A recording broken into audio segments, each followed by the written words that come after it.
Dạ nó này, bây tự nhiên bây giờ khỏi vô đó nè. Dùng câu cần có á.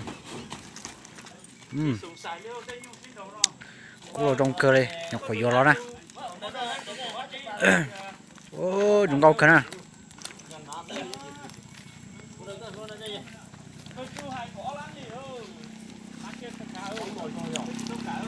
Một khai như thế nào?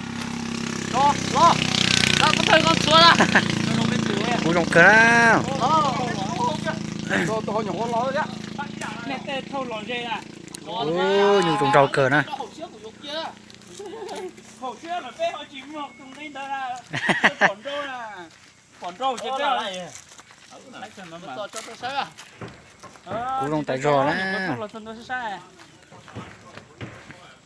nó cú đã tận luôn mà ta chắc tụi nó như chết mất tụi nó chỉ có tụi nó khát thôi khá chịu khá rau sập có cú tài có cú mắm có cú chắc cái chỉ tôi lấy là cái liệu mấy tôi sang ít chỉ có nó sống đúng rồi anh để mắc con nó tôi chỉ thế à cần ná sao không chỉ thế Đâu?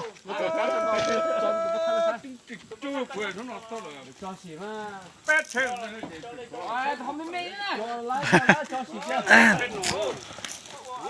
ô chuột chưa sinh đồ chắc đã sừng răng có tôi chắc phải tháo rồi à sao nhu hay à Cho nó bắt thân nó là nó.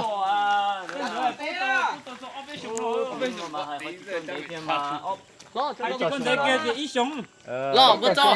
Cho nó bắt thân nó nè. bây giờ nó đây tổ cháo nó xuống con nó cũng tả đó cái mũ kia Ui dồi, cho tụi nó nè. con nó cũng có con kia đó Cô trong tay rò nè.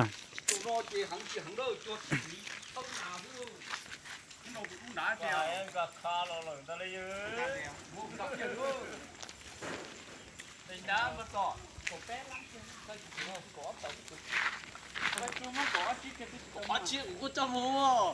Lên đó ha. Thật kỳ của tôi thôi đó. ôi chú không chỉ dùng chỉ là con kia con cao này tay chuyện thôi nó lót thả nó lót này nó thả lót ấy vừa mới có chứ nó hết coi cho hết Có chưa? Đánh như thật kỳ của tôi thôi. có ô sẻ nó tán nhá nhá coi tấn nha này thẻ tu luôn nhá rồi lo xét lo hai chặt có mà cú sửa sai chia vô đó chị bây giờ sao tán nhá kìa ở dưới rồi Lá.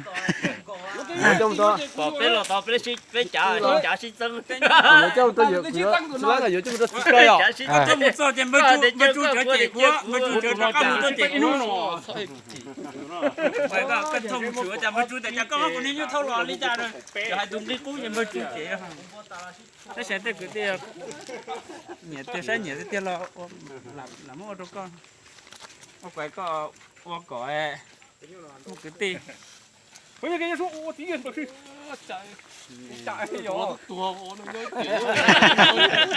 bực chim khi nó tắc kia số đó thôi mà bắt mà vô cái chết kia có thôi là pê sèn coi rất là vô nó khó thì có pê sèn này chủ thứ có chứ chị chả cái chiếc sèn mà chỉ có tuồng ra kia chỉ mua một thắt rồi khó cái có Chỉ có là một chát thế. mà mua cái tôi mà vô làm gì biết hậu à Cho xỉ à? Cho nó sai kìa. trong cuộc nó cái số cái gì mà Cho ra cho ra đi cho. rồi cho bạn cho Đến châu kia. có trò có nhu xin rồi Cho cái gì tụi nó cho hơi nhiều tụi nó to. có tắc kia nào tụi nó cái chỗ trong cái xóa tụi nó tôi chủ cái con